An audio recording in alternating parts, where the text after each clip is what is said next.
Les Bleus qui font chavirer le Stade de France. Grégoire Margoton qui place un tacle subtil à Karim Benzema et un club italien qui veut jouer un sale coup à l'OM. Abonne-toi. Le journal du foot, c'est maintenant.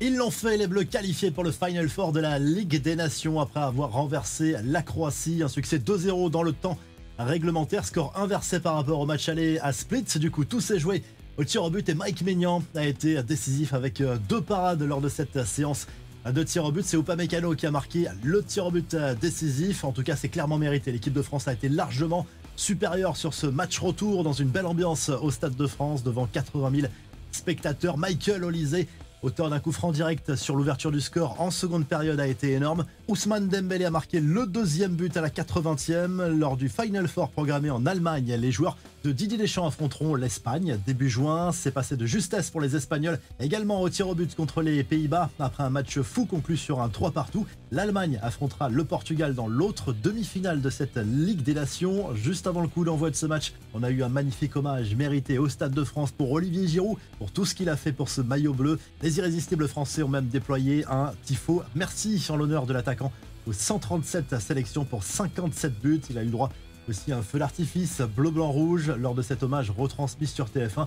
Grégoire Margoton a lui aussi rendu hommage au meilleur buteur de l'histoire des Bleus avec un petit tacle au passage bien placé pour Karim Benzema sur la fameuse comparaison de l'ancien madrilène entre une Formule 1 et un karting, pour parler de lui et Olivier Giroud. Pendant que certaines Formule 1 ne sont jamais sorties des stands, le kart Giroud avançait sans cesse et remportait lui des prix auxquels il n'était pas destiné à lâcher le journaliste. Benzema devrait apprécier une qualif des Bleus qui permet aussi d'y voir plus clair sur la course au Mondial 2026. Ils seront du coup dans le groupe D, ces tricolores, où les attendront trois adversaires, l'Ukraine, l'Islande et l'Azerbaïdjan. Il faudra terminer premier pour être sûr d'être qualifié. L'actu de l'OM avec cette rumeur venue d'Italie qui contrarie les supporters marseillais.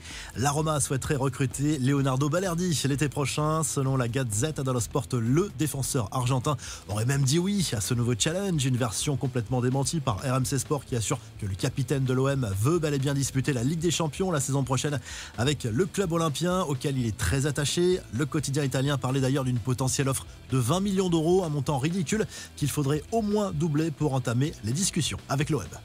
Les autres infos à retenir dans ce journal du foot: un cadre européen change de coach pour le sprint final de la saison.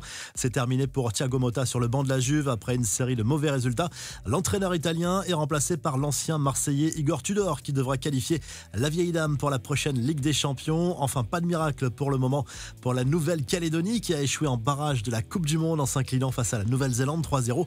Après avoir résisté plus d'une heure, les Néo-Zélandais sont qualifiés, mais le rêve de disputer un premier mondial dans l'histoire n'est pas encore terminé pour les Néo-Calédoniens qui peuvent encore se qualifier par le biais d'un tournoi de barrage intercontinental qui verra 6 équipes se disputer 2 dernières places pour la compétition. Abonne-toi, on se quitte en vidéo et à très vite pour un nouveau journal du foot.